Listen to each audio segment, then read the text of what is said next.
মেয়ের brain tumour আছে, এত বড় একটা সত্যি লুকিয়ে আপনারা বিয়ে দিতে চাচ্ছিলেন? এটা কি আপনারা ঠিক করছিলেন? পাত্রপক্ষের এমন কথায় হয়ে ছেলের বাবার মুখের দিকে তাকিয়ে রইল রাদিয়ার বাবা। আপনি এসব কি বলছেন? তাছাড়া আপনাকে এসব বলল কে? যেই বলুক না কেন, আমি আমার ছেলের জীবন নষ্ট করতে পারবো না।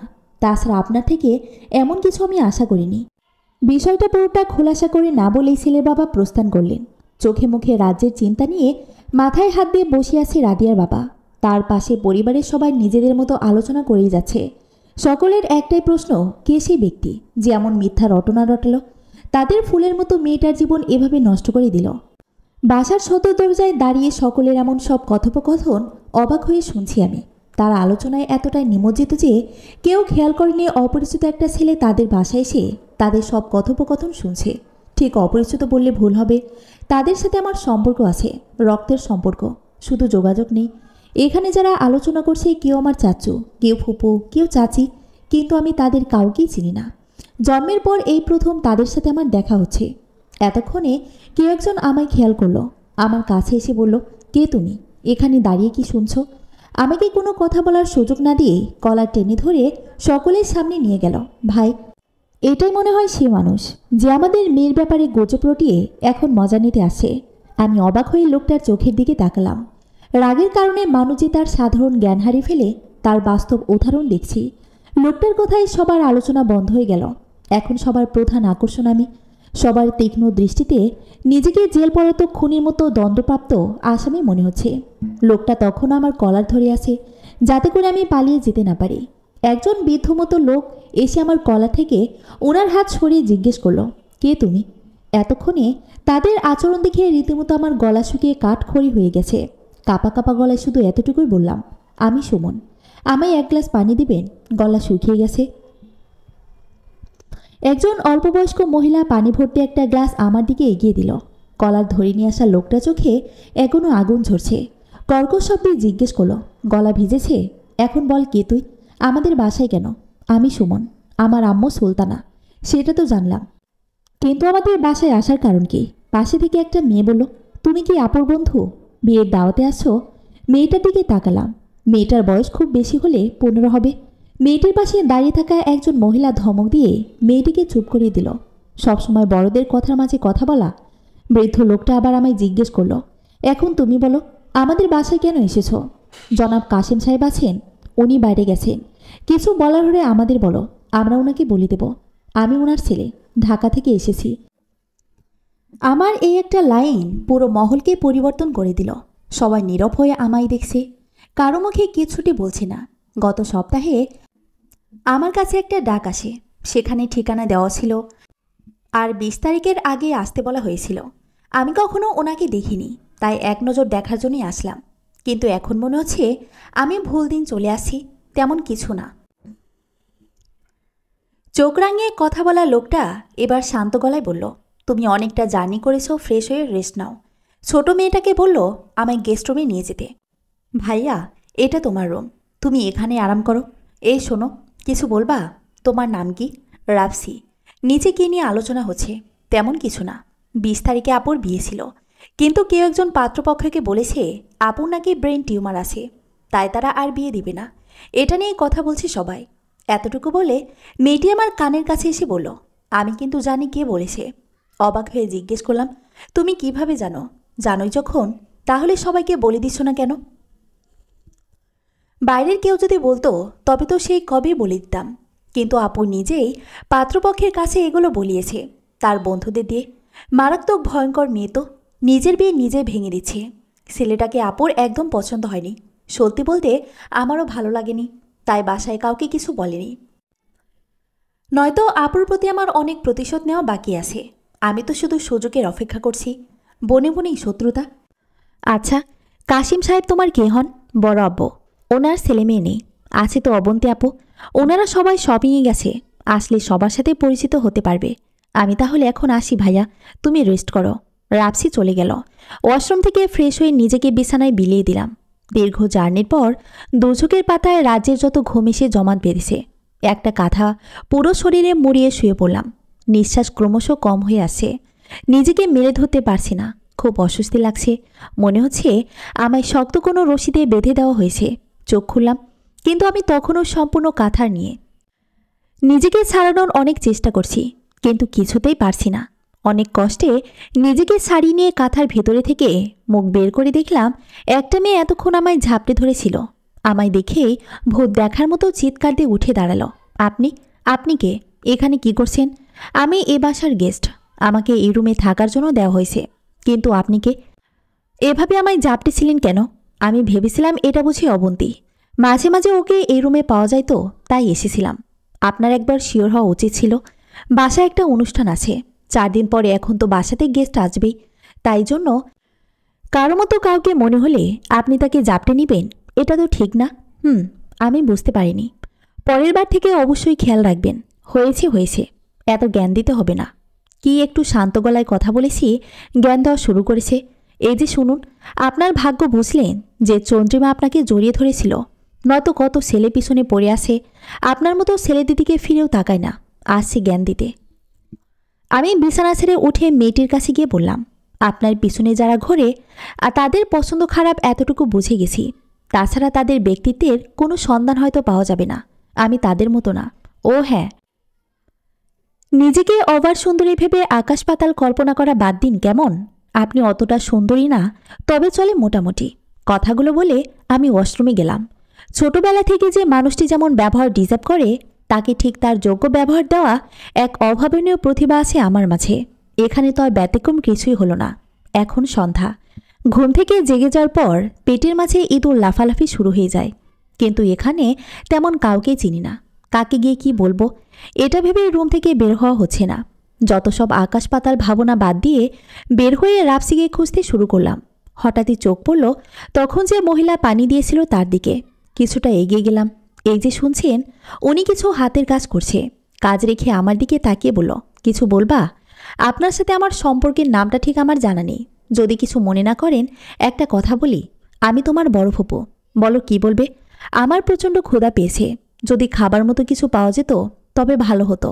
না পাওয়া গেলেও সমস্যা নেই, আপনি শুধু বলে দিন বাইরে কোথাও খাবারের দোকান পাওয়া যাবে, আমি গিয়ে খেয়ে নেব। উনি আমার দিকে অদ্ভুতভাবে তাকিয়ে রইল। তুমি এই বাড়ির ছেলে, শুধু এই বাড়ির ছেলে না, বাড়ির সব থেকে বড় ছেলে তুমি। বাইরে খাবে, এটা কি খুব ভালো দেখায়? তুমি টেবিলে বসো, আমি খাবার দিচ্ছি। আমি খাচ্ছি, উনি আমার দিকে তাকিয়ে আছে। আর কিছু লাগবে তোমার? না ফুপু, এতটাই আমার জন্য অনেক। তোমার বাসায় আর কোনো ভাই বোন নেই? না, আমি একাই। তবে আম্মু একটা মেয়েকে দত্তক নিয়েছিল, 2 মাস আগে বিয়ে দিয়েছি। তুমি কিন্তু দেখতে একদম তোমার বাবার মতোই। হবে হয়তো, আম্মুও মাঝে মাঝে এমনটাই বলতো, কিন্তু আমার তো আর বাবাকে দেখার সৌভাগ্য হয়নি। এসেছ যখন, তখন অবশ্যই দেখা হবে। ভাইজান শপিং শেষ করে আসে, হয়তো রুমে শুয়ে রেস্ট করছে। তোমার কিছু দরকার হলে তুমি আমায় বলবে কেমন? একদম লজ্জা করবে না। আচ্ছা। খাওয়া শেষ করে আমি রুমে এসে শুয়ে শুয়ে ফেসবুকিং করছি। দরজায় ঠক ঠক শব্দে মাথা তুলে দরজার দিকে তাকালাম। রাপসি দাঁড়িয়ে আছে। কিছু বলবা? তোমায় ডাকে তাড়াতাড়ি ছাদে আসো, ভুলেও দেরি করবা না। রাপসি দৌড় দিল। ছাদে আবার কি এমন জরুরি কাজ পড়ে গেল যে এত আর্জেন্ট যেতে হবে? ছাদের রেলিংয়ের উপর বসে আছি। আমার সামনে রাপসি সহ 5টা বাঘিনী দাঁড়িয়ে আছে। মনে হচ্ছে সুন্দরবনের আইন শৃঙ্খলা মেনে না চলায় সিংহ মামা তাদের সাজা হিসেবে সমাজবাজ দিয়েছে। রাপসি আমায় ডেকে আনলে কেন? রাপসিকে ডেকে আনতে বলা হয়েছে, এই জন্য ডেকে এনেছে। রাপসি তোর কাজ শেষ, তুই এখন যা, আমিও থাকি আপু। মেয়েটি এমন দৃষ্টিতে রাপসির দিকে তাকালো, মনে হচ্ছে এখনই মনে হয় চোখ থেকে অগ্নিশিখা বের হয়ে রাপসিকে ঝলসে দেবে। রাপসি তো চলে গেল, এখন বলুন কি বলতে ডেকেছেন? আপনার সাহস হয় কি করে আমার বোনের মতো বান্ধবীকে অসুন্দরী বলার? মেয়েটি অবন্তীর কাছে এসে তাহলে হয়তো এটাই অবন্তী। আমি কিছু না বলেই চুপচাপ অবন্তীর কথা শুনছি। পাশে থেকে চন্দ্রিমা বলল, কি হলো, এখন মুখে কোনো কথা আসছে না বুঝি? তখন আমায় একা পেয়ে যা নয় তাই শুনিয়ে দিয়েছেন। তাছাড়া আপনাকে তো আগে কখনো আমাদের বাড়িতে দেখিনি। আপনি কে? কার কাছে এসেছেন? একজন গেস্ট হয়ে বাড়ির মেয়েকে উল্টোপাল্টা কথা শোনানোর সাহস আসে কই থেকে? অবন্তীর এই প্রশ্নটার উত্তর দিলাম, আমিও এই বাড়ির ছেলে, হয়তো সাহসটা সেখানে থেকে আসে। অবন্তীর পাশে দাঁড়িয়ে থাকা মেয়েটি এবার কথা বলল, আমি এ বাড়ির সব থেকে বড় মেয়ে, আমি তো কোনোদিন আপনাকে দেখিনি। আপনি এ বাড়ির ছেলে হলেন কিভাবে? তুমি তাহলে রাদিয়া? অবন্তীর রাগ মনে হচ্ছে আরও বেড়ে গেল। আপনি আপুকে নাম ধরে তুমি করে বলছেন কেন? আপনি কি আপুর বড় নাকি? নাম কি আপনার বলুন? ছোট চাচুকে বলে তারপর আপনাকে মজা দেখাচ্ছি। আমি সুমন, আজ দুপুরেই ঢাকা থেকে এসেছি। তো কি হয়েছে, বিয়ে খেতে এসেছেন? বিয়ে হচ্ছে না, রাতের গাড়িতে আবার ফিরে যান। অবন্তী রাদিয়ার হাত টেনে ধরল, বলল, আপু চলো নিচে যাব। এই চন্দ্রিমা চল, অধরা তুইও চল। অবন্তী হাত ধরে টেনে সবাইকে নিচে নিয়ে গেল। প্রায় 30 মিনিট হয়ে গেল। আমি তখনও ছাদে সন্ধ্যার ঝাপসা আলোয় চারদিকে কোথায় কি আছে সেটা দেখার চেষ্টা করছি। কেমন আছো ভাইয়া? কথাটা শুনে কিছুটা ভয় পেয়ে পেছনে তাকালাম। ও অবন্তী, তুমি কি করে বুঝলে আমি অবন্তী? তোমার নীরবতা। বড়মা কেমন আছে? একটা দীর্ঘশ্বাস ফেলে উত্তর দিলাম, হয়তো ভালোই। ভাইয়া, আমি যে তোমায় চিঠি দিয়েছিলাম সেটা তুমি প্লিজ আম্মুকে বলবা না। আম্মু জানতে পারলে আমাকে মেরেই ফেলবে। আচ্ছা ঠিক আছে, বলবো না। একটা কথা বলি? হ্যাঁ বলো। আমাকে একবার জড়িয়ে ধরবে ভাইয়া? পাগলি মেয়েটা কথাটা শেষ করে আমাকে জড়িয়ে ধরল। এই মুহূর্তের অনুভব না ভাষায় প্রকাশ করা যায়, আর না লিখে তুলে ধরা যায়। মনের ভিতরে প্রশান্তির বাতাস বইছে। আজ থেকে আমি সবাইকে বলবো আমারও ভাই আছে। আর হ্যাঁ, আসার জন্য ধন্যবাদ। একটু পর খেতে এসো, রাতে সবাই একসাথেই খাই। অবন্তী যাওয়ার আগে আবার মনে করিয়ে দিল যাতে করে আমি কোনোভাবে না বলি চিঠির কথা। ছোট মা কি এতটাই বদমেজাজি? হয়তো এই জন্য বাবা কখনো আমাদের সাথে যোগাযোগ করতে পারেনি। তবে চেষ্টা করলে হয়তো পেত। একটু খোঁজ নিতে মা কেমন আছে, সুমন কেমন আছে। কাছে থেকেও তো আদর না পেলেও শব্দে আদরটা অনুভব করে নিতাম। দোচকের পাতা ঝাপসা হয়ে আসলো। আমার সাথে এসো। পিছনে কারো কণ্ঠ শুনে দ্রুত চোখ মুছে নিলাম। কিছু বললে তুমি? তুমি কান্না করছো? আমি কেন কান্না করব বলো? কি বলছিলে তুমি? আব্বু ডাকছে তোমায়। আচ্ছা চলো। রুমের মাঝে একজন বয়স্ক পুরুষ খাটের উপর বসে আছে। আমি ঠিক তার কিছু দূর দাঁড়িয়ে আছি। খুব সম্ভবত উনি আমার জন্মদাতা। অবন্তী, তুমি বাইরে যাও। আচ্ছা আব্বু। অবন্তী চলে গেল। যাওয়ার সময় শুধু এইটুকুই বলল, খাওয়ার সময় ভাইয়াকে সাথে নিয়ে আসবে। দাঁড়িয়ে আছো কেন? বসো। আমি এভাবেই ঠিক আছি। তোমার আম্মু কেমন আছে? প্রায় 6 মাস হলো পৃথিবীর মায়া ত্যাগ করেছেন। কথাগুলো বলার সময় খুব কষ্টে নিজের চোখে বাদ বাঁধিয়ে রাখলাম। কিন্তু আমার সামনে বসা ভদ্রলোক চোখ থেকে চশমা খুলে চোখ জোড়া মুছে নিল। এত বছরে যে মানুষটার একটাবার খোঁজ নেওয়ার প্রয়োজন মনে করেননি, তার মৃত্যুতে আপনার চোখে পানি আদৌ কি শোভা পায়? কিছু কিছু ক্ষেত্রে আমরা অসহায় পড়ি বাবা, যেটা না আমরা কাউকে বলতে পারি আর না নিজে সহ্য করতে পারি। সামনের ভদ্রলোককে কেমন যেন অসহ্য লাগছে। এই লোকটা আমার ফুলের মতো মাকে বেঁচে থাকতেই মৃত্যু যন্ত্রণায় প্রতিটি মুহূর্ত পুড়িয়েছে। তবে এখানে আসার আগেই শুধু তাকে এক নজর দেখার প্রবল ইচ্ছে মনের মাঝে প্রতিনিয়ত জলোচ্ছ্বাসের সৃষ্টি করেছিল। আমায় এখানে ডাকার কারণ কি ছিল? অবন্তী যখন থেকে জেনেছে তার একজন ভাই আছে, তখন থেকে প্রায় বাহানা করত ভাইয়ের কাছে যাবে, বড়মার কাছে যাবে। কিন্তু ওর মায়ের জন্য সেটা সম্ভব হয়নি। বাসায় প্রথম কারো বিয়ে হচ্ছে, তাই ভাবলাম এটাই সুযোগ অবন্তীকে ওর ইচ্ছে পূরণ করানোর। তোমাকে চিঠিটা ওই লিখেছে, আমি তো শুধু ঠিকানা বলেছিলাম। আমি তাহলে এখানে অবন্তীর ইচ্ছা এসেছি? ঠিক আছে, ওর সাথে আমার দেখা হয়ে গেছে। আমি আগামীকাল চলে যাব। লোকটার প্রতি অসহ্য অনুভূতি ক্রমশ বাড়ছে। বিয়েতে থেকো। বিয়ে তো হচ্ছে না, বিয়ে হবে। সবাইকে ইনভাইটেশন দেওয়া শেষ হয়ে গেছে। এখন পরিবারের সম্মানের কথা, বিয়ে হতেই হবে। এই কদিন বোনটাকে একটু সময় দাও। তবে ওর মা যদি তোমায় কিছু বলে তবে কিছু মনে করবে না। ও তোমাদের কথা সহ্য করতে পারে না। খাবার টেবিলে সবাই বসে আছে। একে একে সবার সাথে পরিচয় করিয়ে দিল। দাদু, মেজো চাচু, ছোট চাচু, বড় ফুপি, ছোট ফুপি, চাচিরা, বড় ফুপির মেয়ে অধরা, মেজো চাচুর মেয়ে রাদিয়া আর রাপসি। ছোট চাচুর একটা পিচি আছে, সেটা কেবল হাঁটতে শিখেছে। সবাই খাবার শুরু করলো। এর কিছু সময় পরই একজন মহিলা আসলো।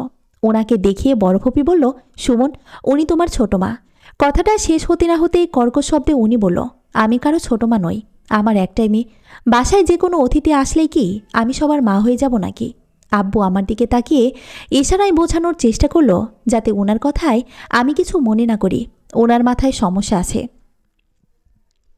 আব্বুর ইশারা দেখে আমি আর অবন্তী ফিক করে হেসে দিলাম। আমাদের হাসিটা ছোট মার দৃষ্টির আড়াল হয়নি। খেতে বসে এভাবে হাস্য কেন অবন্তী? এসব কি এই কয়েক ঘন্টায় শিখে ফেললে নাকি? কথাটা যে আমায় কটাক্ষ করে বলল সেতটুকু বুঝতে পারলাম, কিন্তু তবুও চুপচাপ খেতে লাগলাম। বিয়ে তো হচ্ছে না। বাইরে থেকে যে গেস্ট আছে তারা যেন কালকেই চলে যায়, নাকি পার্মানেন্ট থাকার ইচ্ছে আছে, এ কথা উনি আমাকে বলল। তাই এবার আর চুপ থাকলাম না। দেখুন, আমাকে আপনার অসহ্য লাগতেই পারে, কিন্তু আমি তো এর আগে কখনো এখানে আসিনি বা আপনার কোনো ক্ষতিও করিনি। একটু সুন্দর করে কথা তো বলতে পারেন।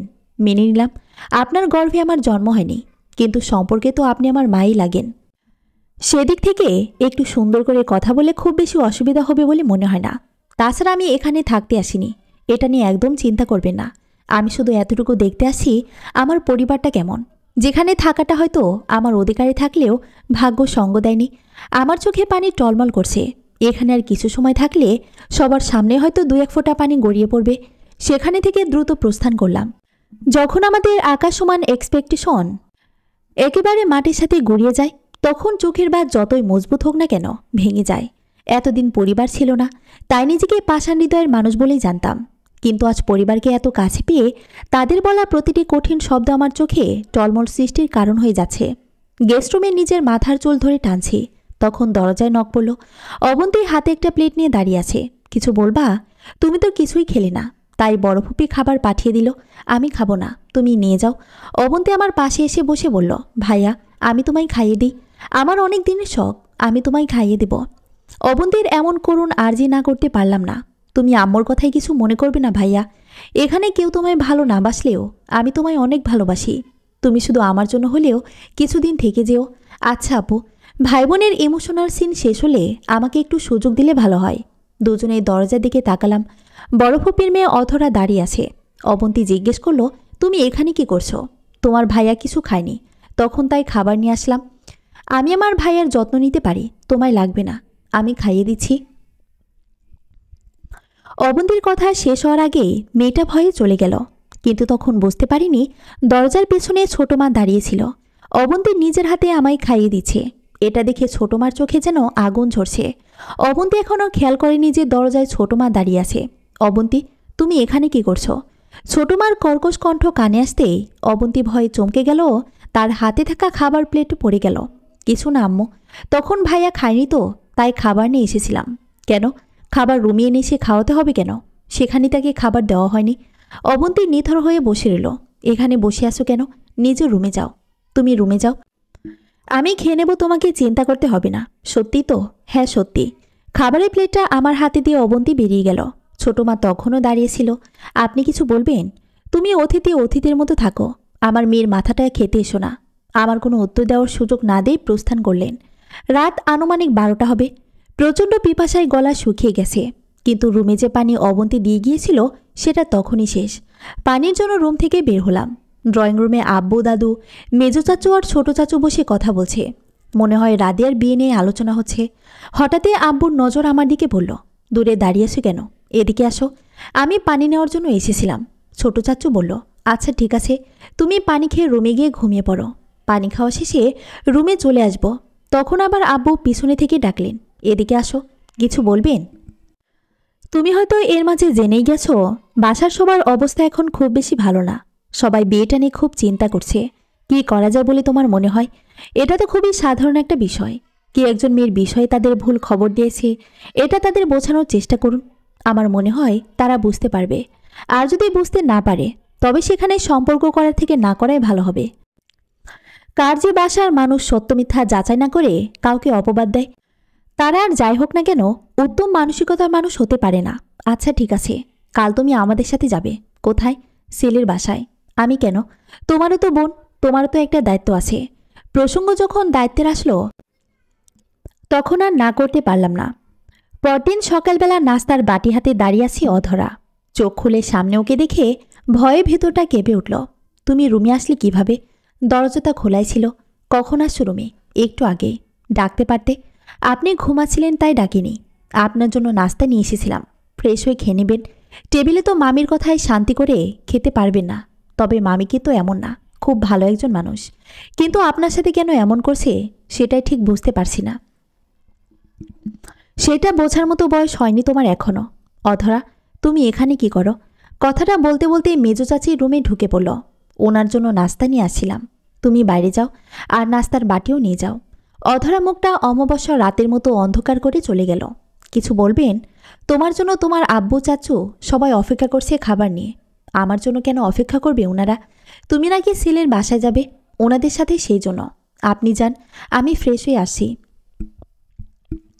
ছেলের বাসায় বসে আছি। আব্বু, চাচু, দাদু সবাই মিলে ছেলের বাবার সাথে কথা বলছে। কিন্তু ছেলের বাবা কিছুতেই রাজি না। উনি তার ছেলের ভবিষ্যৎ এভাবে নষ্ট করতে চাচ্ছি না। আমি চুপচাপ ওনাদের মন বিনিময়ে দেখছিলাম। বিরক্ত হয়ে ছেলেকে নিয়ে আমি বাসা থেকে বাইরে আসলাম। বাসার বাইরে একটা টং দোকানে বসে দুজনেই চা খাচ্ছি। বাসার থেকে টং দোকানের চা খুব বেশি টেস্টি না। ছেলেটা হয়তো ভেবেছিল আমি বিয়ের ব্যাপারে কিছু বলবো, তাই আমার এমন অফ টপিকে প্রশ্ন শুনে হকচকিয়ে গেল। হ্যাঁ ভাইয়া, আচ্ছা তোমার নাম যেন কি? শুভ্র। আচ্ছা শুভ্র, আমার বোনটাকে তোমার কেমন লাগে? শুভ্র চায়ের কাপটা টঙের উপর রেখে আমার খুব কাছে এসে আমার হাতটা জড়িয়ে ধরল। আমি শুভ্র থেকে এমনটা মোটেও আশা করিনি। ভাইয়া, ওকে প্রথম থেকে ভালো লেগেছে আমার। এরপর আমরা কয়েকদিন একসাথে ঘুরেছি। আমি যে সময়টুকু ওর সাথে থাকি, নিজের সমস্ত ক্লান্তি গ্লানি সব দূর হয়ে যায়। আমি ওকে ভালোবেসে ফেলেছি।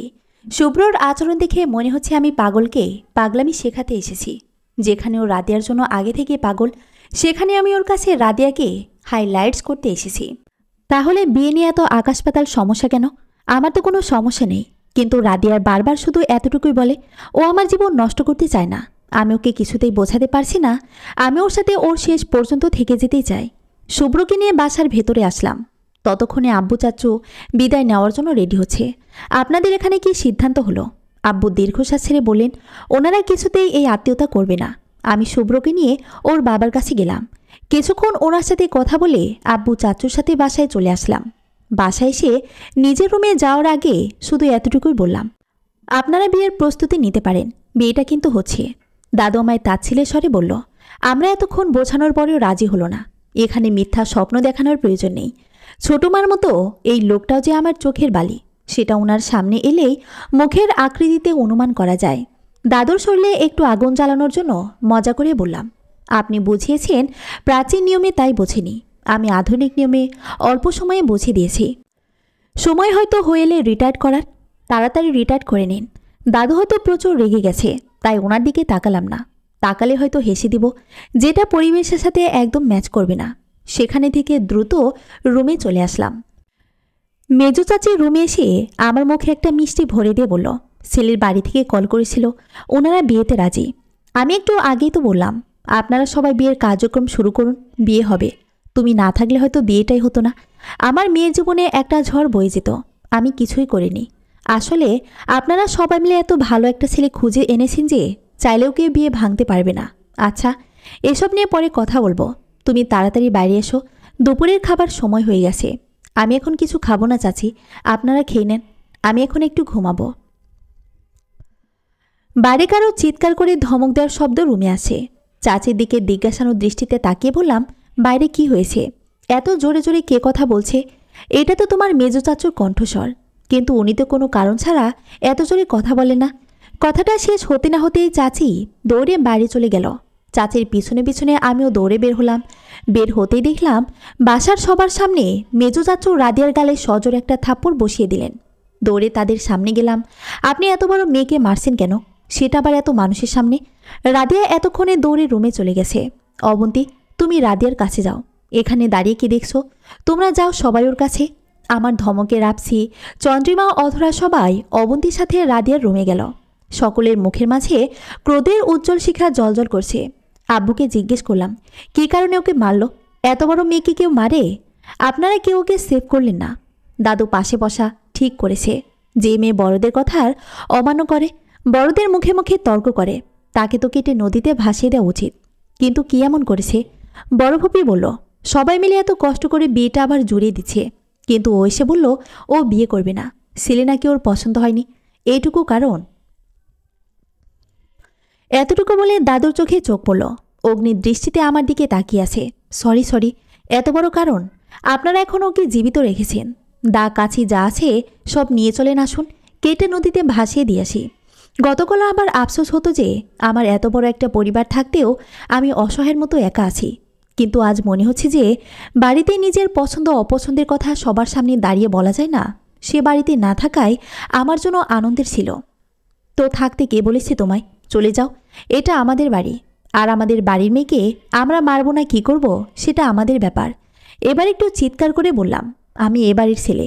যতদিন ছিলাম না ততদিন কিছু বলিনি, এখন আছি তাই কথা বলবো। রাদিয়া আপনার বাড়ি মেয়ে হলেও আমার বোন। আমার তো মনে হচ্ছে মেজো চাচু রাদিয়ার গালে থাপ্পড় দেনি, সেটা আপনি ওনাকে দিয়ে করিয়েছেন। তোমার মাকে না আমরা দেখেছি, আর না তোমার জন্মের ইতিহাস আমরা জানি। ওর এসে জুড়ে বসা একজন তুমি, তাই নিজেকে আমাদের পরিবারের ছেলে ভাবা বাদ দাও। এতক্ষণ আব্বু চুপচাপ থাকলেও এবার উনি নিজের বাবার বিরুদ্ধে গিয়ে মুখ খুললেন। এতক্ষণে আপনি সুমনকে যা খুশি বলেছিলেন, সেখানে আমি কোনো কথা বলিনি, কিন্তু ওর মাকে নিয়ে বিন্দুমাত্র কথা আমি শুনতে চাই না। সুমন এবারই ছেলে এবং সব থেকে বড় ছেলে, সেটা কেউ মানলো বা না মানলো আমার যায় আসে না। আমি যদি সেদিন আপনাদের ইমোশনাল ব্ল্যাকমেলের শিকার না হতাম, তাহলে হয়তো এই কথা বলার মতো সুযোগ আপনি কোনোদিনও পেতেন না। লোকটার কথায় চাহনিতে আম্মুর প্রতি এক অদ্ভুত ভালোবাসার প্রতিচ্ছবি ভেসে ওঠে। তবে কেন উনি আলাদা হয়ে গেল? কি জন্যই বা ছিল সেই ব্ল্যাকমেইল? সুমন, এই বিয়েতে আমাদের পরিবারের সম্মান জড়িয়ে আছে। আমি চাই না বাবা আমাদের পরিবারের এতদিনে অর্জিত সম্মান এভাবে শেষ হয়ে যাক। আমি জানি সেটা তুমি হতে দিবে না। আব্বু আমার ঘাড়ে হাত রেখে কথাগুলো বলে ধীর পায়ে রুমের দিকে এগিয়ে গেলেন। সবাই এখন উড়ে এসে জুড়ে বসা এক ছেলের ভরসায় বসে থাকো। দাদুর স্বামী গিয়ে তার চোখে চোখ রেখে বললাম, পৃথিবীর কোনো ছেলেই তার মার ব্যাপারে বিন্দুমাত্র বাজে কথা সহ্য করতে পারে না। তাই পরবর্তীতে এমন কিছু বলার আগে একবার হলেও ভেবে নেবেন। হয়তো আমি আপনাদের মধ্যাকার সম্পর্কের কথা ভুলে যাব। দাদু আর কিছু না বলে উনি উঠে চলে গেল। একে একে সবাই নিজের কাজে চলে গেল। শুধু মেজো চাচু আর ছোট চাচু বসে রইল। এতক্ষণ এখানে তো এত কিছু হয়ে গেল, কিন্তু মেজো চাচু একটি বাড়ির জন্য মুখ খোলেনি। দূরে দাঁড়িয়ে মেজো চাচির নীরব দৃষ্টিতে অশ্রু বিসর্জন দিচ্ছে। মেজো চাচুর পাশে বসে ওনার কাঁধে হাত রাখলাম। কি এত ভাবছেন? উনি আমার দিকে তাকালো। দু চোখে পানি টলমল করছে। আমি কখনো রাদিয়ার উপর জোর গলায় একটা কথা পর্যন্ত বলিনি। আজ ওকে মারলাম। ভদ্রলোক নিজের চোখের পানি আটকাতে ব্যর্থ চেষ্টা করছে। মেয়েদের প্রতি বাবাদের ভালোবাসা একটু ভিন্ন ধরনের হয়। ওনারা মেয়েকে ঠিক ফুটন্ত ফুলের মতোই ভালোবাসে। তা তো তীব্র রোদ লাগতে দেয় ঝড় যাওয়ার ভয়ে, আর না প্রবল বাতাস লাগতে দেয় ছিঁড়ে যাওয়ার ভয়ে। তাদেরকে আশ্বস্ত করলাম, যেভাবে হোক এই বিয়ে হবে।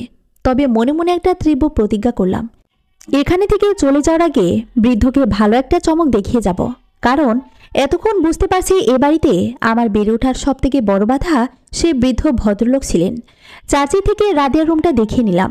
দরজায় নক করার পর ভেতরে থেকে কেউ একজন জিজ্ঞেস করলো, কে? আমি। দরজা খোলো। চন্দ্রিমা দরজা খুলে দিল। রাদিয়ার কি অবস্থা? ভেতরে এসে দেখুন। রাদিয়া তখনও চোখ মুছছে। বাহ, মেয়ে থাপড় খেয়ে রুমে বসে কান্না করছে, আর বাবা থাপড় দিয়ে ওখানে বসে কান্না করছে। আমার কথায় রাদিয়ার কান্না তৎক্ষণাৎ উধাও। বাবার কি হয়েছে? তেমন কিছু না। জানো ভাইয়া, আব্বু কখনো আমায় বকাও দেয়নি, কিন্তু আজ দাদুর কথায় আমায় মারল। রাপসি পাশে থেকে বলল, ভাইয়া দাদুকে আচ্ছা করে বকে দিছি আপু। তুমি কিভাবে জানলে? আমি সব দেখেছি। আচ্ছা ঠিক আছে, এসব নিয়ে পরে আমরা কথা বলবো। আগে বলো, রাদিয়ার প্রিয় খাবার কি? পাশে থেকে রাপসি বলল, আমি জানি ভাইয়া, ফুচকা। আশেপাশে কোথাও ভালো ফুচকা পাওয়া যায়? আমার পাড়ার মোড়ে, কলেজ গেটে। আচ্ছা, তাহলে আজ আমরা সবাই বোঝ ফুচকা খেতে যাব। সবাই দ্রুত রেডি হয়ে নাও। দাদু যেতে দেবে না। দাদু ভাইয়ার উপর কোনো কথা বলবে না, আমি জানি। অবন্তী, আমার সাথে এসো তুমি। অবন্তীকে নিয়ে আমার রুমে আসলাম। এখন অবন্তী থেকে জেনে নিতে হবে আব্বু আম্মুর আলাদা হয়ে যাওয়ার কারণ আর কি ছিল। সেই ব্ল্যাকমেইল, যার কথা আব্বু আজ অশ্রুসিক্ত চোখে সকলের সামনে বলল। অবন্তী, তুমি কি জানো আব্বু আর আমার আম্মু আলাদা কেন হয়েছিল? অবন্তী কিছু সময় একটু ভাবল, হয়তো মনে করার চেষ্টা করলো। আব্বুকে অনেকবার জিজ্ঞেস করেছিলাম তাদের বিচ্ছেদ কেন হলো, কিন্তু আব্বু বলেনি। বারবার শুধু বলতো আমার ভাগ্যে ছিল না, তাই বিচ্ছেদ হয়েছে। ও আচ্ছা, কিন্তু তুমি হঠাৎ এই প্রশ্ন কেন করছো ভাইয়া? এই বাড়িতে এত সুন্দর একটা পরিবারের সাথে আমার আম্মুর কেন থাকা হলো না? সেই কারণটা ভীষণ জানতে ইচ্ছে করে। আমার খুব ইচ্ছে ছিল বড় মার কাছে গিয়ে কিছুদিন থাকতে। আচ্ছা ভাইয়া, বড় মাও গিয়ে আমার সাথে এমন কিছু করতো যেমনটা আমার আম্মু তোমার সাথে করে? না রে পাগলি, আম্মু একটু ভিন্ন রকম ছিল, একবার গেলেই বুঝতে। এখন রেডি হয়ে নাও, আমরা সবাই বাইরে যাব। কলেজ গেটের একটা ফুচকার দোকানে বসে আছি। সেই সময় কয়েকজন পুলিশ এসে ওদের থেকে একটু দূরে আমায় ডেকে নিয়ে গেল। সেখানে গিয়ে পুলিশ অফিসারের সাথে কিছুক্ষণ কথা বলে আবার চলে আসলাম। কি হলো, তোমরা এখনও খাওয়া শুরু করনি যে? তোমার জন্য অপেক্ষা করছি। আমি খাবো না তো, আমি সব কখনো খাইনি। রাদিয়া বলল, এই জন্যই তো তোমার খাওয়া দরকার। এতদিন কি মিস করেছো সেটা জানার জন্য। একটা ফুচকা তুলে মুখে দিতে দিতে অবন্তীকে জিজ্ঞেস করলাম, এখানে কেউ ফুপির মেয়ে, কেউ চাচুর মেয়ে, কিন্তু চন্দ্রিমা কার মেয়ে? অবন্তী হেসে বলল, ও আমার মামার মেয়ে। তোমার সামনে ভদ্র সাজার ভান করছে। সব সময় বেশি বেশি বলো তুমি। আমি সব সময় ভদ্র, সেটা তো প্রথম দিনেই দেখেছিলাম। ফুচকা খাওয়া শেষে সবাই মিলে ক্যাম্পাসে হাঁটতে গেলাম। সবাই সামনে সামনে হাঁটছে আর আমি তাদের পিছনে পিছনে। অবন্তী আমার কাছে এসে জানতে চাইল পুলিশ আমার কাছে কেন এসেছিল। একটা ঠিকানা জানতে এসেছিল। ভাইয়া, আমি ছোট না। উনি এসে তোমার নাম ধরে ডেকেছিল, তার মানে তোমরা পূর্ব পরিচিত। হয়েছে, আর গোয়েন্দাগিরি করতে হবে না। বাসায় ফিরতে সন্ধ্যা হয়ে গেল। অবন্তী, রাদিয়া সবাই আগে থেকেই বাসায় ঢুকলো। আমি তাদের পেছনে পেছনেই ছিলাম। দাদু সবাইকে থামিয়ে জিজ্ঞেস করছে, কোথায় গিয়েছিলে? দাদুর প্রশ্নে সবাই ভয়ে মাথা নিচু করে দাঁড়িয়ে আছে, কেউ একটি শব্দ উচ্চারণ করছে না। তখন পিছন থেকে এসে বললাম, তোমরা সবাই এমন মূর্তি হয়ে দাঁড়িয়ে আছো কেন? রুমে যাও। আর রাদিয়া, ফ্রেশ হয়ে আমার রুমে এসো একবার। আচ্ছা ভাইয়া। সবাই চলে যাওয়ার পর দাদু আমার দিকে না তাকিয়ে অন্যদিকে তাকিয়ে বলল, তুমি আমাদের বাড়ির মেয়েদের নিয়ে এসব করা বন্ধ করো, নয়তো ভালো হবে না। আপনার বাড়ির মেয়ে হলেও তারা আমার বোন। তাদের আনন্দের বিষয়টা খেয়াল রাখা ভাই হিসেবে আমার দায়িত্ব। ছোট যাচ্ছু আমায় সাপোর্ট করে বলল, বাবা এসব কথা বাদ দিন। দুপুর থেকে সবাই কেমন মনমরা হয়েছিল। সুমন সবাইকে বাইরে থেকে আসার পর সবাই হাসছিল, মনে হচ্ছিল পুরো বাড়িটা আবার প্রাণ ফিরে পেল। বাহ, তোদেরও দেখি পাখা গজিয়েছে। একটু হাঁটুর বয়সের ছেলের পক্ষ নিয়ে বাবার মুখের ওপর কথা বলছিস। বৃদ্ধ ভদ্রলোক নিজের মনে মনে কী সব বলতে বলতে বাড়ির বাইরে গেল। আচ্ছা ছোট চাচু, ওনাকে বাসার সবাই এমন ভয় পায় কেন? উনি কারো সাথে ফ্রেন্ডলি মিশেন না, আর সবসময় গম্ভীর একটা ভাব থাকে। মেজো চাচু আমার কাছে এসে বলল, রাদিয়ার মন ভালো হয়েছে। আমার যতদূর সম্ভব চেষ্টা করেছি, বাকিটা আপনার উপর। গিয়ে একটু কথা বলুন, আপনারও ভালো লাগবে, রাদিয়ারও মন ভালো হয়ে যাবে।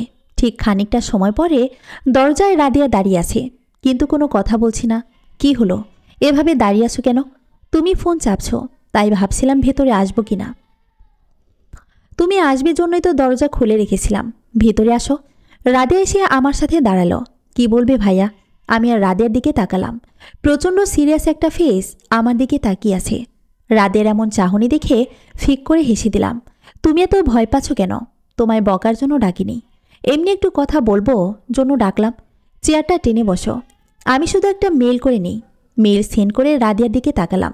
তো মন ভালো হয়েছে? বাবার ওপর রাগ কমেছে? হ্যাঁ, বাবা একটু আগে রুমে এসে আদর করে গেছে। কত ভালোবাসা, অনেক। রাদিয়া, একটা কথা জিজ্ঞেস করব, বন্ধুর মতো মনে করে সত্যিটাই বলবা। যদি সত্যি বলো তবে তোমার জন্যই ভালো হবে। কি কথা ভাইয়া? তুমি বিয়ে করতে চাচ্ছ না কেন? কাউকে ভালোবাসো? রাদিয়া নিচের দিকে তাকিয়ে আছে, কোনো উত্তর দিচ্ছে না। রাদিয়ার উত্তরের জন্য আমি চাতকের মতো অপেক্ষা করছি। রাদিয়ার নীরবতা কি তবে আমার কথায় সম্মতি দিচ্ছে? সে কি আসলে কাউকে ভালোবাসে? কিছু বলো, আমায় বললে তোমার জন্য ভালোই হবে। আমি নিজের সাধ্যমতো তোমায় সাহায্য করব। আমার জীবনে তেমন কেউ নেই ভাইয়া। আমি আমার গ্র্যাজুয়েশন শেষ করতে চাই। বাবাকে কতবার বললাম, আর মাত্র একটা বছর, তারপর আমার গ্র্যাজুয়েশন শেষ হবে, তারপর বিয়ে নিয়ে ভাবতে। কিন্তু বাবা হঠাৎই সব কিছু ঠিক করে ফেলল। মনে হচ্ছে পৃথিবীতে উনি একমাত্র ভালো ছেলে। বিয়েতে রাজি না হওয়ার একমাত্র কারণ কি শুধু এই গ্র্যাজুয়েশন? হ্যাঁ ভাইয়া, কিন্তু ছেলের বাবা প্রথমে দেখতে এসে বলেছে ছেলের বউ সবসময় বাসায় থাকবে, পড়ালেখা করাবে না, তাই জন্য নিজেকে অসুস্থ বানাবে অন্যের কাছে। তুমি কি করে জানলে? আমি সবটাই জানি। তুমি জানো শুভ্র আমায় কি বলেছে? কি? তোমার ব্রেন টিউমার, তাতে কিছুই যায় আসে না। ও তোমার শেষ পর্যন্ত তোমার সাথেই থাকতে চায়। এই কথাটা বলতে কতটা গভীর ভালোবাসার দরকার পড়ে সেটা তুমি কল্পনাও করতে পারবে না। আমি জানি উনি ভালো ছেলে, কিন্তু ভাইয়া আমার নিজেরও তো কিছু স্বপ্ন আছে। আমি কথা দিচ্ছি তোমার সকল স্বপ্ন পূরণে শুভ্র তোমার সঙ্গ দিবে। তুমি কি করে জানলে? যে মানুষটা তোমায় ভালোবাসবে সে তোমার সব স্বপ্নকে নিজের করে নেবে। তাছাড়া শুভ্র যদি তোমার সঙ্গ না দেয়, আমি তো আছি। তুমি তো জানোই এটা শহর এলাকা নয়, এখানে ছোট ছোট বিষয়গুলো অনেক বড় করে দেখা হয়। এই বিয়েটা যদি শহরে হতো, ভেঙে গেলেও তেমন কোনো বিষয় ছিল না, কারণ শহরে বসবাসরত মানুষগুলো বাঙালি হলেও তাদের বেশিরভাগ ঐতিহ্য পশ্চিমাদের মতো। এলাকায় এবারের সম্মান মর্যাদা সম্পর্কে আমার থেকে তোমরা ভালো জানো। সবাইকে ইনভাইটেশন দেওয়া হয়ে গেছে, প্লিজ তুমি আর না করো না। রাদিয়া কিছু সময় চুপচাপ থেকে বলল, আমার স্বপ্নগুলো কি ডানা মেলবে ভাইয়া? অবশ্যই, তাহলে আমি রাজি। তোমায় আঘাত করার পর তোমার বাবা এসে তোমায় সরি বলছে না? হ্যাঁ, তুমি এখন গিয়ে তোমার বাবাকে সরি বলে জানিয়ে আসবা তুমি বিয়েতে রাজি আছো, কেমন? আচ্ছা ভাইয়া, রাতে ছাদে একা একা দাঁড়িয়ে গুনগুন করছি। একটু জোরে গেলে আমি একটু শুনতে পারতাম। আমি পিছনে ফিরলাম, চন্দ্রিমা দাঁড়িয়ে আছে। তুমি কখন আসলে? এই তো কিছুক্ষণ হবে। এমন গুনগুন করে না গেয়ে জোরে জোরে গাইলে তো পারেন। আমি অন্যকে শোনানোর জন্য গান গাই না, এর জন্য জোরে গাওয়ার প্রয়োজন পড়ে না। ও আচ্ছা, এত রাতে ছাদে কেন? বসার সবাই তো নিজের মতো ব্যস্ত, তাই নিজেকে একটু সময় দিতে আসলাম। তাছাড়া আপনি যখন ছাদে আসলেন তখন আপনাকে দেখেছিলাম। ও আচ্ছা। আকাশের চাঁদটা অনেক সুন্দর, তাই না? চাঁদ সবসময় সুন্দরই হয়। চলুন কোথাও থেকে হেঁটে আসি, চাঁদের আলোয় হাঁটতে ভালোই লাগবে। আপনার সাথে কেন আমি হাঁটব? বাসার সবাই কাজ করছে, আপনি আর আমি ফ্রি আছি তাই। ছোটো মা যদি জানতে পারে তার ভাই আর মেয়েকে নিয়ে আমি হাঁটতে বের হয়েছিলাম, তাহলে আমার আর নিস্তার নেই। এমনও তো হতে পারে বিয়ের আগে আমায় বাসা থেকে বের করে দিবে। আচ্ছা, বিয়ের পর কি আপনি চলে যাবেন? আমার কি থেকে যাওয়া উচিত? থেকে গেলেই পারেন। চন্দ্রিমার সামনে দাঁড়িয়ে চোখে চোখ রেখে বললাম, কেন থেকে যাব? থেকে যেতে তো কোনো কারণ লাগবে, তাই না? ইচ্ছে থাকলে কারণ ছাড়াও থেকে যাওয়া যায়। আপনি সেই কারণ ছাড়াই থেকে যান, নয়তো আমার জন্য থেকে যান। এ কথাটা বলেই চন্দ্রিমা দুহাতে নিজের মুখ ঢাকল। দেখি যদি থেকে যেতে পারি তবে থেকে যাব, না হয়। দুজনেই চুপচাপ দাঁড়িয়ে আছি। হঠাৎ কারো পায়ের শব্দ পেয়ে চন্দ্রিমা আমার থেকে বেশ কিছুটা দূরে সরে গেল। আমি দরজার দিকে তাকিয়ে রইলাম কে আসছে সেটা দেখার জন্য। ছোট মা এসে দাঁড়ালো। তুমি এত রাতে এখানে কি করো? তেমন কিছুই না, জ্যোৎস্না ম্লান করছি। চন্দ্রিমা আসছে এখানে? ফুপি, আমি এদিকে।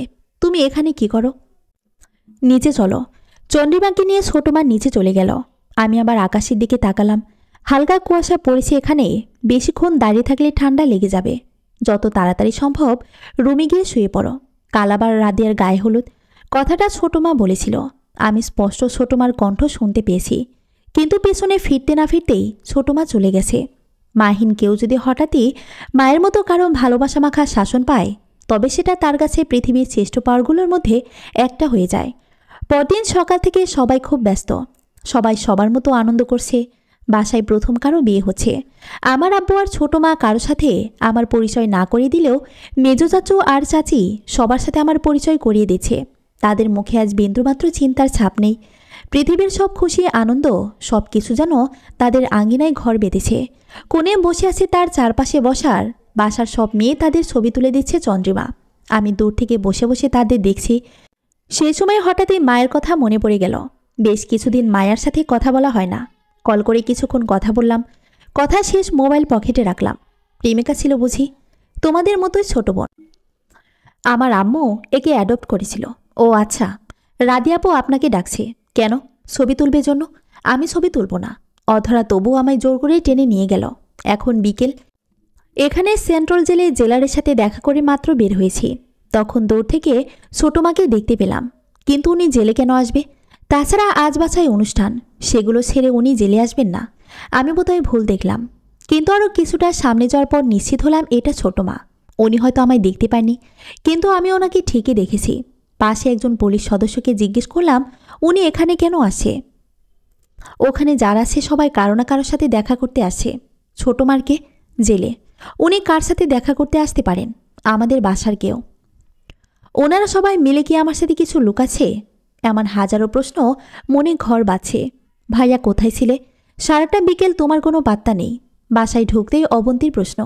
একটু কাজ ছিল তাই বাইরে ছিলাম। কেমন আনন্দ করলে আজ সারাদিন? আজকের দিনটা স্বপ্নের মতোই কেটেছে। রাধে আপু তোমায় দেখা করতে বলেছে। কোথায়ও? ওর রুমে। রুমে গিয়ে মোবাইলটা চার্জে দিয়ে রাদিয়ার রুমে নক করলাম। আসবো? না, একদম আসবে না। আচ্ছা, তাহলে আমি চলে যাচ্ছি। যাবেই তো? আমি কে যে আমার রাগ ভাঙাবে তুমি? তুমি তো ভেতরে আসতে দিচ্ছ না। ও পাশে থেকে কোনো শব্দ আসছে না। আমি কি আসবো? আসো। আমার উপরে তো রাগের কারণ কি শুনি? তুমি কোথায় ছিলে দুপুরের পর থেকে? আমায় খুঁজছে নাকি? নতুন বউ, যাকে কেন্দ্র করে বাসার সবাই আনন্দ করবে, সে কেন আমায় খুঁজছে শুনি? জানো ভাইয়া, দাদু আমায় অনেক কথা শুনিয়েছেন। কেন? এই যে আমি বিয়ে করতে রাজি হইনি, তারপর আবার তোমার কথায় রাজি হয়েছি, তাই। বিয়েটা হোক, তারপর ওনাকে ছোট একটা শিক্ষা দেব আমরা সবাই মিলে। কেমন? সেটাই ভালো হবে। আমি শুনেছি তোমার আম্মুকে বড় বাবা এ বাসায় আনতে পারিনি শুধুমাত্র দাদুর জন্য, যে কারণে আমরা তোমার থেকে দূরে ছিলাম এতদিন। ওনাকে তো একটা শিক্ষা দিতেই হবে। সবসময় নিজের জিদটাকে বড় মনে করে। তুমি কি করে জানলে? আম্মুকে দাদু এ বাসায় আনতে দেয়নি। আমি শুনেছিলাম।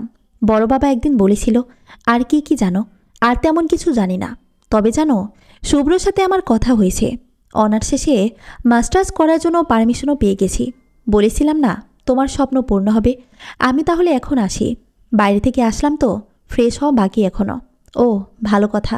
কোথায় ছিলে তুমি? এখানে এক পুরনো বন্ধু আছে, তার সাথে দেখা করতে গিয়েছিলাম। আমাদের এলাকায় তোমার বন্ধু আছে? ভালো। আমার রুমের বেডের উপর চন্দ্রিমার ল্যাপটপ নিয়ে কী যেন করছে। তুমি এখানে কি করছো? ছবি দেখছি। কিসের ছবি? আজ সকালে যেগুলো তুললাম সেগুলো দেখার জন্য কি আমার রুমটাই পড়েছিল? নিজে রুমে যাও, ছবিগুলো তোমাকে দেখাবো। তাই তোমার রুমেই আসলাম। কি দেখাবা আমায়? এই যে অধরা সবসময় আপনার সাথে এমন চিপকায় আছে কেন? আমি তো খেয়াল করিনি। তাছাড়া ও আমার বোন, আমার সাথে চিপকায় থাকতেই পারে। চন্দ্রিমা একটা ছবি জুম করে দেখালো। ওর চাহনি দেখে কি তোমার তাই মনে হয়? আমি মাঝে মাঝে মানুষের মুখের ভাষাই বুঝতে পারি না। চাহনির ভাষা বুঝবো কিভাবে? বুঝতে হবে না, তবে ওর থেকে দূরে থাকবে। চন্দ্রিমার কথায় আমার তেমন মনোযোগ নেই। খোলা দরজা দিয়ে দেখতে পাচ্ছি ছোট মা হনহন করে নিজের রুমে যাচ্ছে। চন্দ্রিমা, তুমি এখন তোমার রুমে যাও। আমরা পরে এক সময় এই বিষয়ে কথা বলবো, কেমন? এখন তেমন কোনো কথা নেই, শুধু ওর থেকে দূরে থাকলেই হবে। আচ্ছা। চন্দ্রিমা দূরে গেল।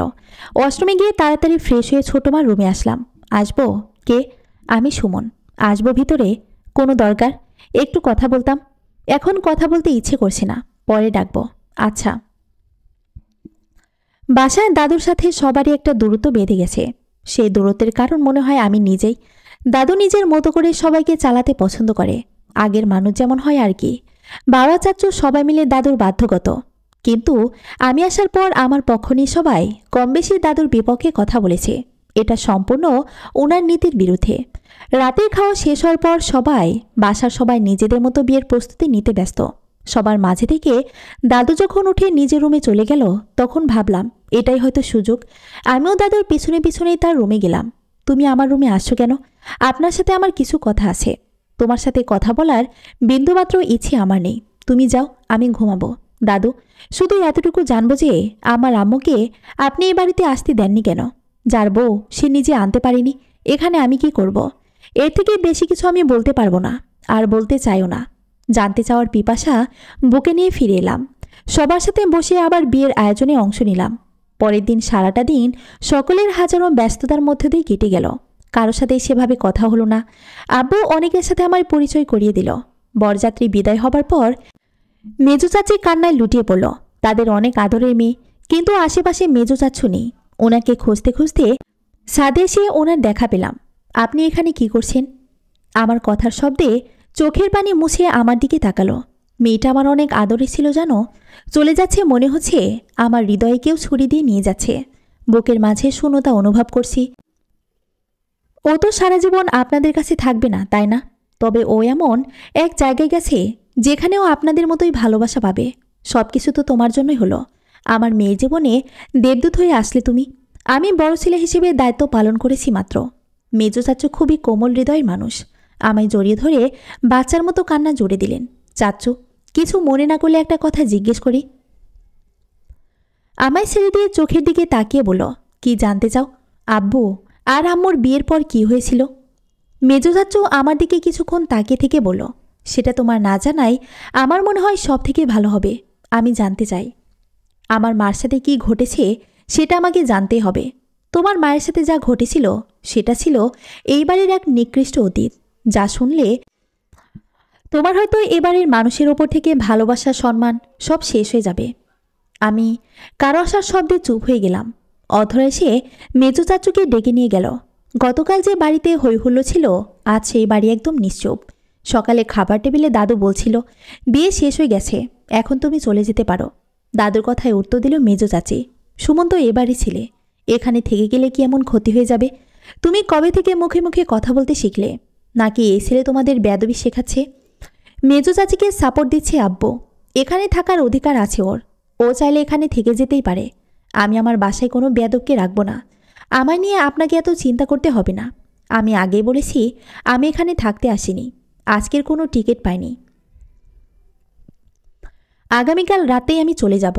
এই বিষয় নিয়ে নিজেদের মাঝে এত আলোচনা করে দূরত্ব বাড়াতে হবে না। আমি যেমন এসেছি আবার তেমন চলে যাব। খাবার টেবিলের নীরবতা ছেয়ে গেল। দাদু, ছোট মা আর অবন্তী ছাড়া বাসার সবাই একে একে শুধুমাত্র এটা বলার জন্য আমার রুমে আসে, তুমি থেকে যাও। এখন দুপুর বড় বড় দুইটা লাল চোখ নিয়ে অবন্তী আমার সামনে দাঁড়িয়ে আছে। সে যে কান্না করছে এতক্ষণ সেটা বোঝাই যাচ্ছে। অবন্তীকে কাছে বসলাম। পাগলি মেয়ে, কান্না করছো কেন? তুমি কেন চলে যাবা? তুমি আমার কাছে থেকে যাও না প্লিজ। পাগলি মেয়ে, আমার তো একটা বাসা আছে, সেখানে আমার জব আছে, আমি এখানে থাকলে হবে? আমি এত কিছু জানি না, তুমি থেকে যাও। আমার নাম্বার তো এখন তোমার কাছে থাকলোই, তুমি ছুটি পেলেই আমার কাছে ঘুরতে যেতে পারবে। তোমার মনে হয় আম্মু আমায় যেতে দিবে? না দিলে আমি এসে দেখা করে যাব কেমন? তবুও কান্না থামাও। পাগলি মেয়েটা, কেউ এত কান্না করে? অবন্তী অনেকটা সময় আমায় জড়িয়ে ধরে কান্না করলো। বাসার সবাই কেমন যেন মন খারাপ, হয়তো আমার জন্যই। মাত্র কয়েকদিনে সবার সাথে এভাবে মিশে যাব ভাবতেই পারিনি। রাতে ছাদে দাঁড়িয়ে রাতের আকাশের নীরবতা অনুভব করছি। হঠাৎই কেউ পেছনে থেকে খুব শক্ত করে জড়িয়ে ধরল। প্রথমে অবন্তী ভেবে কিছু বলিনি, কিন্তু এটা অবন্তী নয়। কয়েকবার জিজ্ঞেস করলাম কে পিছনে, কিন্তু কোনো উত্তর আসলো না। অতপর নিজেকে ছাড়িয়ে নিয়ে পেছনে ফিরলাম। অধরা ছলছল চোখে আমার দিকে তাকিয়ে আছে। তুমি এখানে? আর আমায় এভাবে জড়িয়ে ধরেছিল কেন? তুমি কেন চলে যাবে? আমি এখানে থাকতে আসিনি, তাই চলে যেতে হবে। আমি তো এসেছিলাম অতিথি হয়ে, তোমার সাথে আমাকেও নিয়ে যাও। কোথায় যাবে তুমি? তোমার সাথে তোমার বাসায় যাব। বিয়ে হোক, তারপর তোমার বর্ষও তোমাকে নিয়ে যাব আমার বাসায়। আমি তোমাকে বিয়ে করব। মানে? আমি তোমাকে ভালোবাসি। পাগল হয়ে গেলে নাকি? আমি তোমার ভাইয়া। নিজের ঘুমন্ত বিবেককে জাগাও। আমার তোমাকে খুব ভালো লাগে, আমি তোমাকে বিয়ে করব। তোমার এখনও বিয়ের বয়স হয়েছে, আগে নিজে পড়ালেখা শেষ করো। তাছাড়া আমাকে তো তুমি ভালো করে চেনোই না, আমি চিনতে চাই না। মিষ্টি বোন আমার পাগলামি করে না। তুমি বড় হও, আমি তোমাকে আমার বাসায় ঘুরতে নিয়ে যাব। আমি তোমার বোন না। আচ্ছা শোনো, তুমি যে আমায় এসব কথা বলেছ সেগুলো যেন কেউ না জানে কেমন? তুমি বড় হয়ে নাও, নিজের পড়ালেখা শেষ করো, তারপর ভেবে দেখব তুমি আমার বোন নাকি অন্য কিছু। তবে পড়ালেখা শেষ হওয়া পর্যন্ত তুমি আমার বোন, কেমন? তুমি সত্যি বলছো তো? একদম। আচ্ছা, নিচে তোমায় খেতে ডাকছে, তাড়াতাড়ি আসো। তুমি যাও, আমি আসছি। অধরা চলে গেল। মানুষ আবেগের বয়সে কত কিছুই না করে। অল্পতেই যে কাউকে ভালো লেগে যায়, আবার অল্পতেই কারো প্রতি ঘৃণা জন্ম নেয়। অল্প আঘাতেই অনেক বেশি কষ্ট হয়, আবার মাঝে মাঝে প্রবল আঘাতও বিন্দুমাত্র ব্যথা দিতে পারে না। খাওয়া শেষ করে ছোট মার রুমে আবার গেলাম। কি সমস্যা? আমার রুমে কেন আসো? গত পরশু একটা কথা জিজ্ঞেস করতে আসছিলাম। ও হ্যাঁ, বলো কি কথা? আপনি সেন্ট্রাল জেলে কেন গিয়েছিলেন? তুমি কি আমায় ফলো করো? আমি সেখানে একটা কাজে গিয়েছিলাম, আপনাকে দেখলাম তাই জিজ্ঞেস করলাম। তোমার কাজ থাকতে পারে, আমার থাকতে পারে না। আমি সেখানে জেলার একসঙ্গে দেখা করতে গিয়েছিলাম, কিন্তু আপনি সেখানে কোনো কয়েদির সাথে দেখা করতে গিয়েছিলেন। যদি কোনো সাহায্য লাগে তবে অবশ্যই আমায় বলতে পারেন। বিশ্বাস করুন, আমি আপনাকে সাহায্য করতে পারবো। আমার কোনো সাহায্য লাগবে না। তুমি তাড়াতাড়ি এই বাসা থেকে চলে গেলেই বেশি খুশি হব। দয়া করে এই সাহায্যটুকু করো। মুচকি এসে বললাম, আমি এখানে থাকতে আসিনি, তবুও আমাকে নিয়ে আপনাদের চিন্তার শেষ নেই। যদি থাকতে আসতাম তাহলে না জেনে আপনাদের কি অবস্থা হয়ে যেত। একটা কথা বলুন শুনি, আমায় নিয়ে তো ভয় কেন? আমার আম্মতে নেই যে আপনার থেকে আপনার স্বামীকে নিয়ে যাবে। তবে কেন এত ভয়? কিসের ভয়? তোমাকে কেন ভয় পাবো? তোমাকে আমার সহ্য হয় না, তাই তুমি যত তাড়াতাড়ি এখানে থেকে চলে যাও আমার জন্য স্বস্তি আসে। ছোট মার সাথে কথা বলতে সময় মোবাইলে একটা কল আসে। কথা বলতে বলতেই বেরিয়ে আসলাম। নিজের রুমে এসে কথা বলা শেষ করে ফোনটা পাশে রেখে বিছানায় শরীর এলিয়ে দিলাম। দরজার ফাঁক থেকে চণ্ডীমা বেরিয়ে আসলো। ভালোই তো প্রেমের কথোপকথন হচ্ছে চারদিকে। চণ্ডীমাকে দেখে আমি কিছুটা ভয় পেয়ে যাই, কারণ এতক্ষণ ফোনে যা কথা বলছিলাম সেগুলো শুনে ফেলো না তো আবার। তুমি এখানে কেন? কখন আসলে? আসছি তো অনেক আগেই। তোমার জন্য অপেক্ষা করছি। আমার জন্য অপেক্ষা করছো কেন? চন্দ্রিমা হাতে একটা ছুরি নিয়ে আমার গলায় ধরে। তোমায় বলিনি ওই মেয়ে তোমার চারদিকে বেশি ঘুরঘুর করছে, ওর থেকে দূরে থাকতে? গলা থেকে এটা সরাও, কেটে যাবে। তাছাড়া ও ছোট মেয়ে, এটা ওর আবেগের বয়স, এখন ওর বিবেক থেকেও আবেগ বেশি প্রাধান্য পাবে। চন্দ্রিমা হঠাৎ আমার কথাকে মনোযোগ সরিয়ে আমার গলার খুব মনোযোগ দিয়ে কী যেন দেখতে লাগলো। তোমার গলায় ওই কাটা দাগটা কিসের? ওটা আম্মু বলেছে ছোটবেলায় নখ বড় ছিল, আমার ওই নখ দিয়েই কেটে গেছে, কিন্তু মনে হচ্ছে এটা কোনো ধারালো ছুরি দিয়ে কেটে গেছে। তোমার মনে হলে তো আর হবে না। যাই হোক, ওর আশেপাশে যেন আর না দেখি। চন্দ্রিমা চলে যাচ্ছে। হাঁপ ছেড়ে বাঁচলাম। হয়তো আমার কথা শুনতে পায়নি, কিন্তু হঠাৎই থেমে আমার দিকে তাকিয়ে জিজ্ঞেস করলো, তুমি ফোনে কিসের কথা বলছিলে? কাকে মারার কথা না গুম করে ফেলার কথা? ঠিক বুঝতে পারিনি। তুমি শুনতে ভুল করেছ, আমি এমন কিছু বলিনি। আমি তো আমার বন্ধুর সাথে কথা বলছিলাম। চন্দ্রিমা আমার কথায় বিশ্বাস করে চলে গেল। আমিও প্রশান্তের একটা শ্বাস ছাড়লাম। ওই বাসা ছেড়ে নিজের বাসায় আসার আজ প্রায় 3 মাস হলো। মাঝে মাঝে তাদের কথা অনেক মনে পড়ে। মাঝে মাঝে অবন্তীর সাথে কথা হয়। সেখানে আমার অনেক না জানা প্রশ্নের উত্তর লুকিয়ে আছে। অনেকেই আমার থেকে কিছু না কিছু লুকিয়েছে, সেটা তাদের আচরণেই বুঝতে পারছিলাম। তবে আসার আগে আমার সহস্র প্রশ্নের উত্তর হিসেবে আব্বু শুধু আমায় একটা কথাই বলেছিল, তোমার গলার এই কাটা দাগটা তোমার দাদুর দেওয়া। তাহলে আম্মু এতদিন আমায় মিথ্যা বলেছিল, যাতে আমার পরিবারের প্রতি আমার কোনো ঘৃণা না জন্মায়। কাজ থেকে ফিরে রুমে শুয়ে শুয়ে ফেসবুকিং করছি। অবন্তীর কল আসলো। ভাইয়া জানো, আজ আমি অনেক খুশি। হঠাৎ এত খুশি হওয়ার কারণ কি শুনি? আমার তো এইচএসসি পরীক্ষা শেষ। এখন অ্যাডমিশন টেস্টের জন্য আব্বু আমায় তোমার ওখানে পাঠাবে। আপু নিজেই বলেছে আমায়। তাই এটা তো আসলে অনেক খুশির কথা। ছোটো মা কিছু বলেনি? আমাকে তুমি ভয় দেখিয়ে গিয়েছো না, তাই আম্মু হয়তো কিছু বলেনি। তুমি কবে আসবে? আগামী পরশু হয়তো রওনা দিব। আমি গিয়ে নিয়ে আসবো? না, আমি যেতে পারবো। এতটা পথ একা একা আসবে, বোরিং লাগবে তো। একা যাব না তো, চন্দ্রিমা আমার সাথে যাবে। ও তো অ্যাডমিশন টেস্ট দেবে। আচ্ছা, তুমি শুধু সময় মতো আমাদের রিসিভ করবে, তাতেই হবে। সেটা নিয়ে চিন্তা করতে হবে না পাগলি বোন আমার। তোমার ভাই যথাসময়ে পৌঁছে যাবে। অবন্তী আসলে ওকে তো একটা সুন্দর রুম দিতে হবে থাকতে। এই বাসায় আমার রুম আর আম্মুর রুমের স্পেসটা একটু বড়। বাকি যেগুলো আছে সেগুলো তুলনামূলক ছোট। কাল সারাদিন সময় পাবো না, জন্য আজ রাতেই রুম পরিষ্কার করতে শুরু করে দিলাম। সাধারণত আম্মুর রুমের কোনো জিনিসে আমি কখনো হাত দিইনি। আম্মুর মৃত্যুর পর এই রুমে আসাই কমিয়ে দিয়েছি। মায়া আসতো এই রুমে, অনেকটা মরুভূমি হয়ে আছে, জনমানবহীন। বিছানা গোছানো শেষ। আলমারি থেকে আম্মুর কাপড়গুলো বের করে অন্য রুমে রেখে দিই। তাহলে অবন্তী ওর কাপড় আলমারিতে রাখতে পারবে। আলমারির সব কাপড় সরানোর পরে সেখানে একটা ডায়েরি আমার নজরে আসলো। ডায়েরিটা হাতে নিতেই ভেতরে থেকে একটা ছবি মাটিতে পড়ে গেল। সেখানে আব্বু আর আম্মু ছিল। আম্মুর কাছে আব্বুর ছবি থাকা সত্ত্বেও কোনোদিন আমায় দেখায়নি। এমনটা কেন? ডায়েরিটা হাতে নিয়ে মায়াকে কল করে জিজ্ঞেস করলাম, মায়া, তুমি কি আম্মুর কোনো ডায়েরির ব্যাপারে কিছু জানো? মায়া কিছুক্ষণ ভাবলো, তারপর বলল, আম্মুর একটা ডায়েরি ছিল, সেটার কথা তো আমি ভুলেই গিয়েছিলাম। উনি মাঝে মাঝে ওটাতে লেখালেখি করত। কিছু জিজ্ঞেস করলে বলতো, আমি যখন থাকবো না তখন পড়বি, তাহলে জানতে পারবি আমি কি লিখেছি। ও আচ্ছা, তুমি কি ডায়েরিটা পেয়েছো ভাইয়া? হ্যাঁ। ও, তোমায় একটা কথা জানাতে ভুলেই গিয়েছি। কি কথা ভাইয়া? পরশু অবন্তী আছে আমাদের বাসায় কয়েকদিন থাকতে। আব্বুর মেয়ে মানে আমাদের বোন। হ্যাঁ। তুমি কিন্তু ভাইয়া আমায় বাসায় নিয়ে যাবে ও আসলে। পাগলি মেয়ে, এটা তো তোমারও বাসা, নিয়ে আসতে হবে কেন? চলে আসবে তুমি।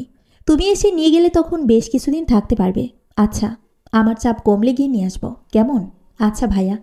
ডায়েরিটা আমার রুমে নিয়ে আমার আলমারিতে রাখতে যাব, কিন্তু খুব আগ্রহ কাজ করছে ভিতরে কি লেখা আছে সেটা জানার জন্য।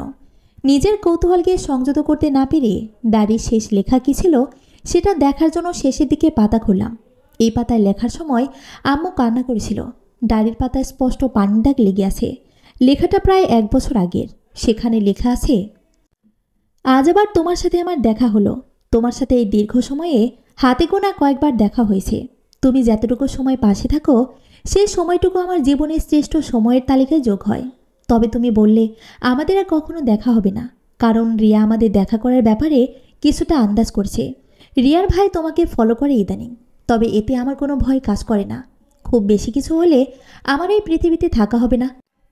ওরা যে তোমার কোনো ক্ষতি করবে না সেই ব্যাপারে আমি নিশ্চিত। তবে তোমায় দেখতে দেখতে তোমার কোলে মাথা রেখে শেষ নিঃশ্বাস ত্যাগ করতে পারলেও নিজেকে পরম ভাগ্যবতী মনে করব আমি। তবে আজকে অবন্তীর ছবি দেখলাম, মেয়েটা তোমার মতোই হয়েছে। ও যখন আমায় দেখতে চায় তবে ওকে সাথে করে নিয়ে আসলেই পারতে। মেয়েটাকে কিছুদিন রেখে দিতাম আমার কাছে। সেখানে একটা খাম টেপ দিয়ে আটকানো।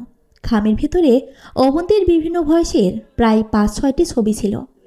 আব্বুর সাথে আম্মুর রেগুলার না হলেও মাঝে মাঝে যোগাযোগ হতো। আমাদের আড়াল করে আম্মু আব্বুর সাথে দেখা করত। কিন্তু অবন্তীর মামার জানার বিষয়ে আম্মু এমনটা কেন ভেবেছিল যে এতে তার প্রাণ যাবে? ডায়েরিটা রাখতে যাব তখন আবার কৌতূহলবশত মাঝের একটা পেজ খুললাম। সেখানে আমার দৃষ্টিশক্তি আটকে গেল। আম্মু আর ছোট মা একজন অপরজনকে জড়িয়ে আছে, কিন্তু এটা কি করে সম্ভব? অবন্তী আর চন্দ্রিমাকে রিসিভ করার জন্য দাঁড়িয়ে আছি। কিছুক্ষণ পরেই তাদের বাস এসে হাজির হলো। তাদের নিয়ে বাসায় রেখেই আমি আবার অফিসে চলে আসলাম। মায়া হয়তো একটু পরে আসবে, তাই জন্য আমি কাজে চলে আসি। দুপুরের দিকে মায়া দরজার সামনে কয়েকবার কলিং বেল বাজানোর পর চন্দ্রিমা এসে দরজা খুলে দিল। মায়া কোনো কিছু না ভেবেই চন্দ্রিমাকে জড়িয়ে ধরল। আমার কতদিনের ইচ্ছে ছিল তোমাকে দেখব, অবশেষে তোমাকে দেখার ইচ্ছে আমার পূর্ণ হলো। চন্দ্রিমা এতক্ষণ শুধু মায়ার কথাগুলো শুনেই যাচ্ছিল। মায়ার কথা শেষ হতেই চন্দ্রিমা বলল, আপনি কে? আমি তোমার মায়া আপু। তুমি অবন্তী না? আমি চন্দ্রিমা। অবন্তী ভেতরে আছে, ভেতরে আসুন। মায়া, অবন্তী আর চন্দ্রিমা তিনজন মিলে রাতের জন্য রান্না করলো। কিন্তু আমি বাসায় ফেরার আগেই মায়া বাসা থেকে চলে গেল। রাতে বাসায় ফিরে অবন্তী থেকে জানতে চাইলাম মায়া এসেছিল কিনা। আপু এসে আবার চলে গিয়েছে। তবে আপুর কি কোনো প্রকার মানসিক সমস্যা আছে? এমন প্রশ্ন কেন? আপু কেমন অস্থির ছিল পুরোটা সময়।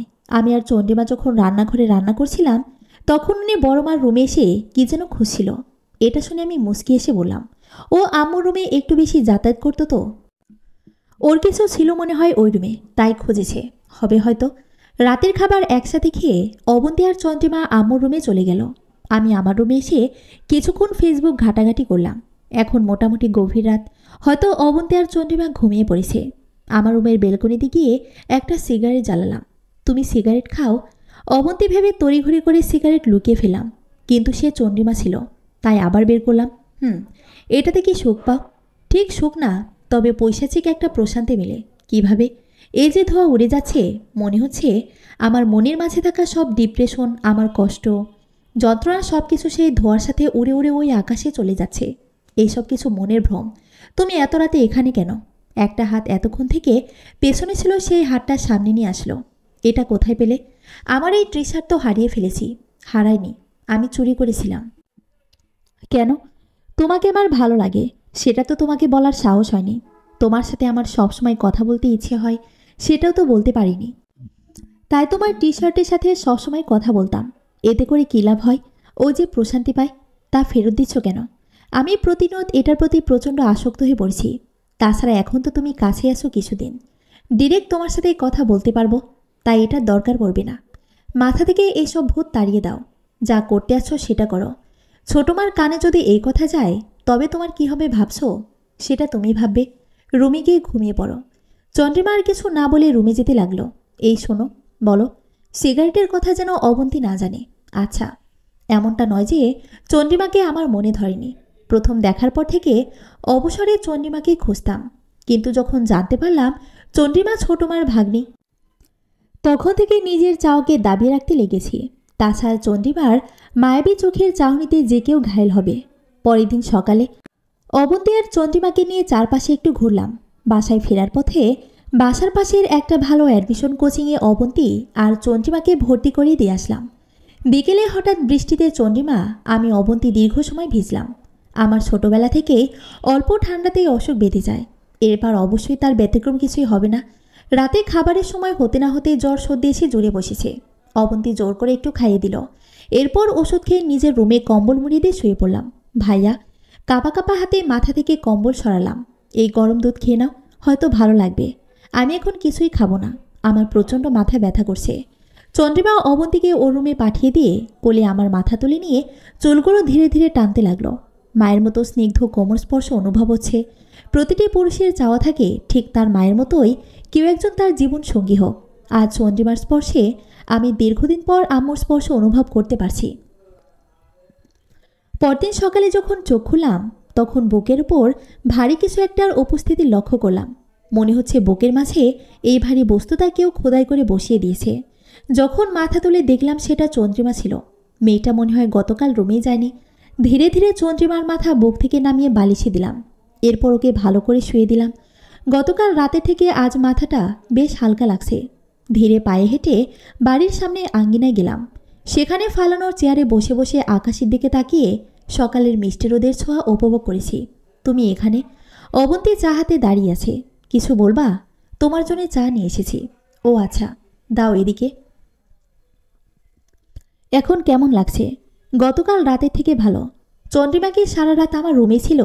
একবার রুমে এসে শুয়ে পড়েছিল, কিন্তু মাঝরাতে আবার তোমার রুম থেকে অদ্ভুত আওয়াজ আসছে শুনে দৌড়ে আসি। তখন তোমার জ্বর অনেক বেড়েছে। আমি তোমার মাথায় পানি পট্টি দিচ্ছিলাম, কিন্তু আমার শরীরও হালকা খারাপ ছিল জন্য ও জোর করে আমার রুমে পাঠিয়ে সারা রাত তোমার মাথায় পানি পট্টি দিয়েছে। মেয়েটা অনেক ভালো জানো। তবে ও কিন্তু এখানে কোচিং ভর্তি হতে আসেনি। তাহলে ও তোমার জন্য এসেছে। ওই কয়েকদিনে তোমার প্রতি অনেক দুর্বল হয়ে গিয়েছিল। পরীক্ষা শেষ, তাই বাসা থেকে ওর জন্য পাত্র দেখছে। এরপর দুজন মিলে বুদ্ধি করে এখানে চলে আসি। তুমি যদি ওকে রেখে দাও সেই আশায়। বাহ, আমার বোন আমার জন্য পাত্রী ঠিক করে সেটা আবার আমার সাথে নিয়ে এসেছে। দুজনেই হাসাহাসি করছি। হঠাৎই অবন্তী বলল, জানো ভাইয়া, ওর আব্বু আম্মু কেউ বেঁচে নেই। ছোটবেলা থেকে আমাদের বাসায়। মাঝে মাঝে ওকে খুব উদাস দেখি। কেউ না বুঝলেও আমি বুঝতে পারি ও একজন নিজের মানুষের অভাবে উদাস হয়ে যায়। তোমার মাঝেও নিজের উদাসীনতার সীমান্ত দেখতে পাই। তুমি ওকে রেখে দিলে খুব ভালো হবে। তুমি অনেক বড় হয়ে গেছো দেখছি। তোমার আম্মুর ভাইয়ের ছোটমার ভাইয়ের শব্দটা আসতেই ডায়েরির কথা মনে পড়ে গেল। অবন্তী, তুমি আমার রুমে গিয়ে আমার বালিশের কাছে তোষকের নিচে একটা ডায়েরি আছে, ওটা নিয়ে আসো। অবন্তী উঠে গিয়ে ডায়েরিটা নিয়ে আসলো। সেখানে থেকে আম্মু আর ছোটমার ছবিটা বের করে দেখলাম। এটা বিষয় নিয়ে কিছু জানো কি তুমি? বড় বড় চোখ নিয়ে তাকিয়ে আছে অবন্তী। এটা তো অসম্ভব ভাইয়া, আমি কি সত্যি দেখছি? ডায়েরিটা অবন্তীর হাতে দিয়ে বললাম, যে পেজটা ভাস্কর আছে সেটা জোরে পড়ো। অবন্তী পেজটা পড়তে শুরু করলো। আল্লাহ, এমন অবিচার কখনোই সহ্য করবে না। আমার অপরাধের শাস্তি আমার মেয়ে কেন পাবে? ও তো নিষ্পাপ ছিল। আমার টুইন্স বাবুর একজনকে আজ বিসর্জন দিতে হলো। আমি যদি আগে জানতাম এমন কিছু হবে, তবে কখনোই ওকে ওই বাড়িতে পাঠাতাম না। মা, আমায় ক্ষমা করে দিস।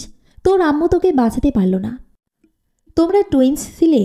আমি এই ডায়েরিটা পড়ার পরেই জেনেছি, সুমন এবং সুনয়না। ডায়েরিটা কার? অনেক পুরনো মনে হচ্ছে। ডায়েরিটা আম্মুর। এখানে বিচ্ছেদের পর থেকে লেখা আছে। অবন্তী তড়িঘড়ি করে বলল, ভাইয়া এখানে দেখো। ডায়েরির ওপরে আঠা দিয়ে একটা ছোট কালো কাগজে কালো কালি দিয়ে কিছু একটা লেখা, যেটা এর আগে আমার নজরে আসেনি। খুব সূক্ষ্মভাবে লেখা আমার জীবনের দ্বিতীয় ডায়েরি। ভাইয়া, আম্মুর আরও একটা ডায়েরি আছে, যেটা খুঁজে পেলে হয়তো আমরা সম্পূর্ণ ঘটনাটা জানতে পারবো। চন্দ্রিমা অবন্তীর পাশে এসে দাঁড়ালো। আমি অবন্তীর হাত থেকে ডায়েরিটা নিয়ে রুমে চলে আসলাম। একটু পরেই সকালের খাওয়া শেষ করে কাজে বেরিয়ে পড়লাম। বিকেলের দিকে চন্দ্রিমা কল করে কান্না করতে শুরু করলো। কি হয়েছে? কান্না করছো কেন? কিন্তু চন্দ্রিমার কোনো কথাই বলছে না। অবন্তী পাশ থেকে বলেছে, এভাবে কান্না করলে কিছুই ঠিক হবে না, আমায় ফোন দাও। চন্দ্রিমার হাত থেকে ফোনটা নিয়ে অবন্তী বলল, ভাইয়া, আম্মু একটু আগে কল করেছিল। চন্দ্রিমার বিয়ে ঠিক করেছে। আম্মু হয়তো কাল চন্দ্রিমাকে নিতে আসবে। আমি তোমায় সকালে বলেছি ভাইয়া, প্লিজ মেয়েটার লাইফটা নষ্ট হতে দিও না। সেখানে তো ও সুখেও থাকতে পারে, তাই না? ও তোমার মাঝে নিজেকে খুঁজে পায়। তুমি কি চাও? আমায় কি করতে হবে? আমি চন্দ্রিমাকে আমার ভাবে বলে ডাকতে চাই, প্লিজ ভাইয়া। আচ্ছা। অবন্তীর ফোন কেটে বাসায় আব্বুকে কল করে বলে দিলাম, চন্দ্রিমাকে আমি বিয়ে করছি। বাসা থেকে যেন কেউ না আসে ওকে নিতে। এখন রাত। আমার খুব কাছের কয়েকজন বন্ধুকে ডেকে বাসায় ছোট্ট পরিসরে বিয়ের কাজ শেষ করলাম। মায়াও আসতে পারেনি এটুকু সময়ে। বাসর ঘর, কিন্তু ঘরে ফুলের ছিটে ফোটাও নেই। চন্দ্রিমা খাটে বসে আছে। সব কিছু কেমন হঠাৎই হয়ে গেল, তাই না? হঠাৎ হলেও ভালো হয়েছে। তুমি জানো আমি তোমায় কেন বিয়ে করেছি? অবন্তীর রিকোয়েস্ট করেছে জন্য না, তোমার মাঝে আমি আম্মুর কিছু গুণ খুঁজে পেয়েছি। খুব সহজে তোমার মাঝে মায়ের কিছু গুণ খুঁজে পেয়েছি, তাই আর হারাতে চাইনি। তাহলে আমি তোমায় একবার জড়িয়ে ধরি। তোমার বর একবার ধরবে নাকি 10 বার ধরবে, তোমার ইচ্ছে। চন্দ্রিমা ঝটপট উঠে এসে আমায় শক্ত করে জড়িয়ে ধরল। এখন প্রায় মাঝরাত। দরজায় অনবরত ঠকঠক শব্দ। দরজা খুললাম। অবন্তী হাঁপাচ্ছে। কি হয়েছে? অবন্তী আমার হাতে একটা চিরকুট ধরিয়ে দিয়ে অজ্ঞান হয়ে মাটিতে লুটিয়ে পড়ল। সমাপ্ত। প্রথম সিজন এখানেই শেষ করলাম। দ্বিতীয় সিজনের সকল রহস্য উদ্ঘাটন হবে ইনশাল্লাহ। তবে এই সিজন সম্পর্কে আপনার মতামত জানাবেন প্লিজ। ধন্যবাদ।